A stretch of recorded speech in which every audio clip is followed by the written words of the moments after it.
संसद में लोकसभा और विधानसभा, राज्यसभा दोनों जगह संविधान को स्वीकार किए हुए 75 साल के मौके पर संविधान की रचना, संविधान निर्माताओं का योगदान और संविधान में प्रस्तावित किए गए आदर्शों पर एक गौरवमयी चर्चा का आयोजन संसद के द्वारा किया गया। वो चर्चा में 75 साल की देश की गौरव यात्रा, विकास यात्रा और उपलब्धियों की भी चर्चा होनी थी। ये तो स्वाभाविक है कि जब लोकसभा में, राज्यसभा में पक्ष और विपक्ष होते हैं तो हर मुद्दे पर लोगों का नजरिया अलग अलग होता है, दलों का नजरिया अलग अलग होता है, वक्ताओं का नजरिया अलग अलग होता है। मगर संसद जैसे देश के सर्वोच्च लोकतांत्रिक फोरम में जब चर्चा होती है तब इसमें एक बात कॉमन होती है कि बात तथ्य के आधार पर होनी चाहिए और बात सत्य के आधार पर होनी चाहिए। कल से कांग्रेस पार्टी ने जिस तरह से तथ्यों को तोड़ मरोड़ कर रखने का प्रयास किया है, ये अत्यंत निंदनीय है और मैं इसकी निंदा करना चाहता हूं। ये क्यों हुआ? क्योंकि भारतीय जनता पार्टी के वक्ताओं ने संविधान पर, संविधान की रचना के मूल्यों पर और जब जब कांग्रेस या भारतीय जनता पार्टी का शासन रहा तब शासन ने संविधान के मूल्यों का किस तरह से मूल्यांकन किया, संरक्षण किया और संवर्धन किया, इस पर फैक्ट के साथ भारतीय जनता पार्टी के वक्ताओं ने अनेक उदाहरणों के साथ जनता के सामने विषय रखे और उसमें वो तय हो गया कि कांग्रेस पार्टी आंबेडकर जी विरोधी पार्टी है, कांग्रेस पार्टी आरक्षण विरोधी पार्टी है, कांग्रेस पार्टी संविधान विरोधी पार्टी है, कांग्रेस पार्टी ने सावरकर जी का भी अपमान किया, कांग्रेस पार्टी ने आपातकाल डालकर संविधान के सारे मूल्यों की धज्जियां उड़ा दी, नारी सम्मान को भी सालों तक दरकिनार किया, न्यायपालिका का हमेशा अपमान किया, सेना के शहीदों का अपमान किया और भारत की भूमि तक को संविधान तोड़कर विदेशी देशों को देने की हिमाकत कांग्रेस पार्टी के शासन में हुई। जब ये पूरा सत्य उजागर हो गया तब कल से कांग्रेस पार्टी ने फिर एक बार अपनी पुरानी पद्धति को आजमाते हुए बातों को तोड़ मरोड़ कर और सत्य को असत्य के कपड़े पहनाकर समाज में भ्रांति फैलाने का एक कुत्सित प्रयास किया है। संसद में जब चर्चा हो रही थी, यह सिद्ध हो गया कि बाबा साहेब आंबेडकर का कांग्रेस ने किस तरह से पुरजोश विरोध किया था। बाबा साहब के न रहने के बाद भी किस प्रकार से कांग्रेस ने बाबा साहब को हाशिए पर ढकेलने का प्रयास किया। जब संविधान सभा अपना काम कर चुकी, चुनाव हुआ 1951-52 में और 54 में, दोनों बार कांग्रेस ने बाबा साहब को हराने के लिए कोई कसर नहीं छोड़ी। यहां तक कि फ्रेंडली चुनाव होता है, स्पिरिट वाला चुनाव होता है, ऐसा चुनाव भी नहीं था। विशेष प्रयास किया गया और वो उनकी हार को सुनिश्चित किया गया। जहां तक भारत रत्न देने का सवाल है, कांग्रेस के नेताओं ने कई बार खुद ही अपने आप को भारत रत्न दिए हैं। 55 में नेहरू जी ने खुद को भारत रत्न दे दिया, 71 में इंदिरा जी ने खुद को भारत रत्न दे दिया और 1990 में बाबा साहब को भारत रत्न तब मिला जब कांग्रेस पार्टी सत्ता में नहीं रही और भारतीय जनता पार्टी के समर्थन वाली सरकार थी। 1990 तक कांग्रेस पार्टी बाबा साहब को भारत रत्न न मिले इसका बड़े जतन से प्रयास करती रही, यहां तक कि बाबा साहब की जयंती को भी 100वीं जयंती को भी मनाने का मना ही कर दिया गया। नेहरू जी की आंबेडकर जी के प्रति नफरत जग जाहिर है।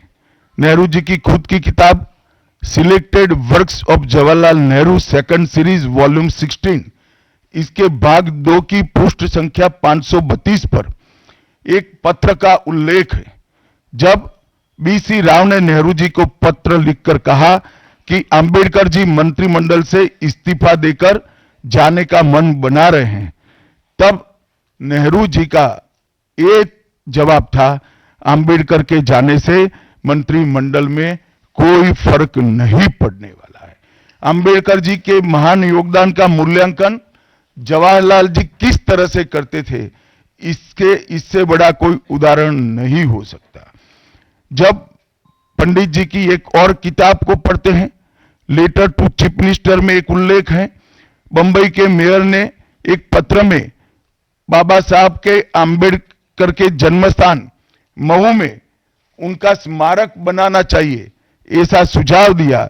18 जून 1959 को पंडित जी ने कहा, सरकार के लिए स्मारक स्थापित करना बिल्कुल सामान्य बात नहीं होगी, आमतौर पर स्मारक निजी पहल से किया जाता है। अपने परिवार के चाहे कोई भी सदस्य हो, नेहरू जी हो, इंदिरा जी हो, संजय गांधी हो, राजीव गांधी हो, कई सारे लोगों के लाखों स्मारक देश के अंदर बनाने वाले परिवार के मुखिया कहते हैं कि आमतौर पर निजी पहल पर स्मारक बनाया जाता है, क्योंकि ये स्मारक B.R. आंबेडकर जी का था। मित्रों, जब एक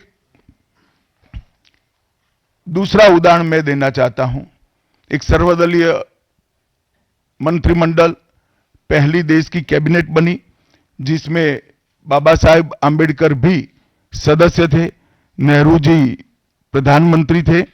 नेहरू जी की किताब selected works of Jawaharlal Nehru में एक और उल्लेख आता है, नेहरू जी के आश्वासन के बावजूद आंबेडकर जी को कोई महत्वपूर्ण विभाग नहीं दिया गया और ये स्पष्ट इसके अंदर उल्लेख है कि सरकार की नीतियों, विशेषकर विदेश, रक्षा और अनुसूचित जाति और जनजाति से जुड़ी हुई नीतियां और 370 के खिलाफ आंबेडकर जी थे। जब एक और कांग्रेस पार्टी है, बाबा साहेब आंबेडकर का कोई स्मारक जब तक कांग्रेस सत्ता में रही बड़ा नहीं बना। जहां जहां विपक्ष की सरकारें आती गई, स्मारक बनते गए। भारतीय जनता पार्टी की सरकारों ने और नरेंद्र मोदी जी की सरकार ने बाबा साहब के जीवन के संबंधित पंच तीर्थ का विकास किया। मध्य प्रदेश में महू, लंदन में वो स्थान जहां बाबा साहब पढ़ते थे, नागपुर में दीक्षा भूमि, दिल्ली में महापरिनिर्वाण स्थान और महाराष्ट्र के मुंबई में स्थित चैत्य भूमि का विकास करने का काम भारतीय जनता पार्टी की सरकारों ने किया। 19 नवंबर 2015 को नरेंद्र मोदी जी ने अंबेडकर जी के सम्मान में 26 नवंबर को संविधान दिन घोषित किया। डॉक्टर अंबेडकर इंटरनेशनल सेंटर की स्थापना भी की। 2018 में प्रधानमंत्री नरेंद्र मोदी जी ने महापरिनिर्वाण स्थल पर डॉक्टर अंबेडकर स्मारक का उद्घाटन किया, जो लगभग 2 एकड़ में फैला है। मित्रों, मैं आज जब आप सबके सामने उपस्थित हुआ हूं, तब राज्यसभा में मेरे बयान को तोड़ मरोड़ कर पेश किया गया। मेरा मीडिया के सभी मित्रों से आग्रह है, कांग्रेस ने सार्वजनिक जीवन में जो पद्धति की है कि बयानों को तोड़ मरोड़ कर पेश करना, हो हल्ला मचाना और भ्रांति खड़ी करना। पहले उन्होंने नरेंद्र मोदी जी के भी एडिटेड बयानों को सार्वजनिक किया। चुनाव जब चल रहा था, मेरे बयान को एआई का उपयोग कर कर एडिट किया गया और पूरे देश में इसको प्रसारित करने का घृणित काम किया गया। और आज अंबेडकर जी के लिए मेरी बात को तोड़ मरोड़ कर वो पेश कर रहे हैं।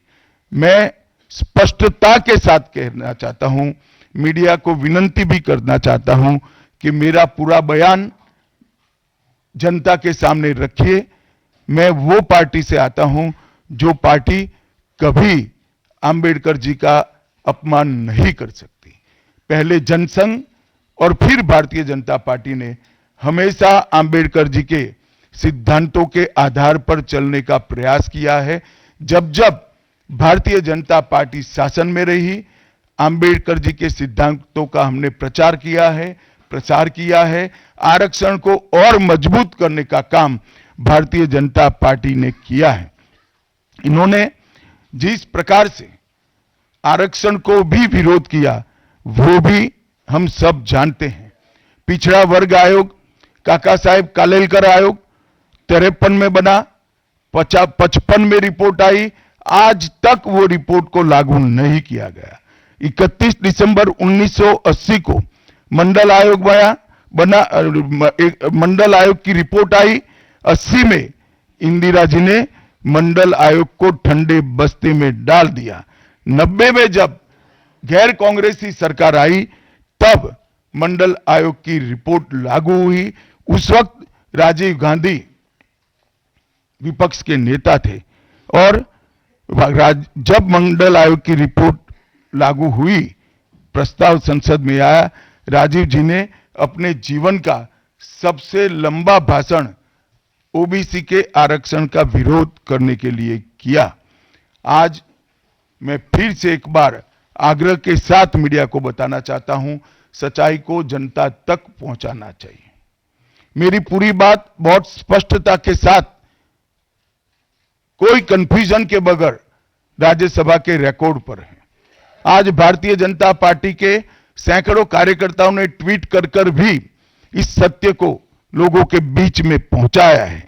और जिन्होंने जीवन भर बाबा साहेब का अपमान किया, जिन्होंने जीवन भर बाबा साहब के सिद्धांतों को दरकिनार किया, जिन्होंने जब तक सत्ता में रहे बाबा साहब को भारत रत्न मिलने नहीं दिया, जिन्होंने जब तक सत्ता पर रहे आरक्षण के सिद्धांतों की धज्जियां उड़ाई, वो लोग आज बाबा साहेब आंबेडकर के नाम पे भ्रांति फैलाना चाहते हैं। मैं कांग्रेस के अध्यक्ष खरगे जी को भी कहना चाहता हूं, खरगे साहब, आपका तो कम से कम दायित्व बनता है, क्योंकि आप उस वर्ग से आते हो जो वर्ग के लिए बाबा साहब आंबेडकर जी ने पूरा जीवन समर्पित किया। आपने कम से कम कांग्रेस के एक कुत्सित प्रयास में सपोर्ट नहीं करना चाहिए था। मुझे बड़ा दुख है कि आप भी राहुल गांधी जी के दबाव में इसके अंदर शामिल हुए हो।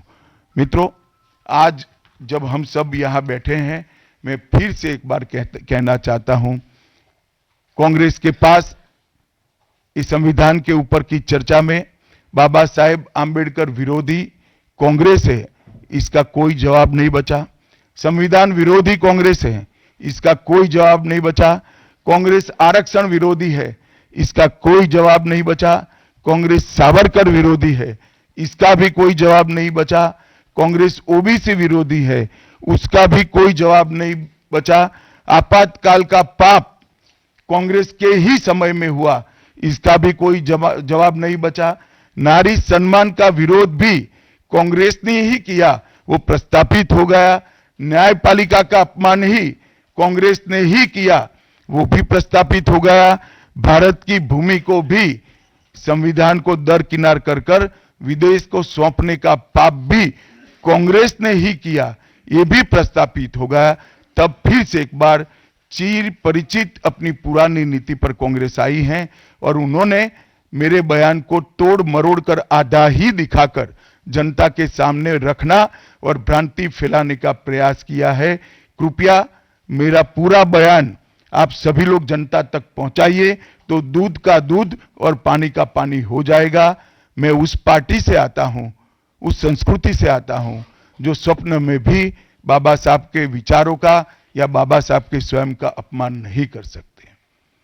हम जानते हैं कि देश के संविधान को समावेशी बनाने में देश के पिछड़े वर्ग को, दलितों को, आदिवासियों को, गरीबों को और वंचितों को न्याय दिलाने के लिए और देश के लोकतंत्र की नींव को इतनी नीचे तक गहरी पहुंचाने में बाबा साहब का बहुत बड़ा योगदान है। पूरा देश बाबा साहब के प्रति कृतज्ञता व्यक्त करता है। कम से कम हम तो ऐसा नहीं कर सकते जिससे बाबा साहब का अपमान हो पाए।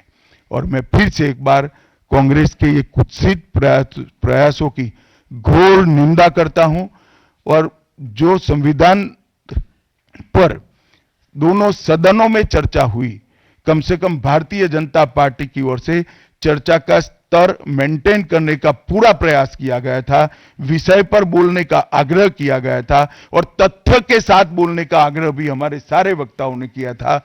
वो सारे प्रयास पर कांग्रेस ने पानी फिरा है और मैं मानता हूं कि देश की जनता इसके इस प्रयास को भी जानती है, उनकी मानसिकता को भी जानती है और उनकी कार्य संस्कृति को भी जानती है। धन्यवाद।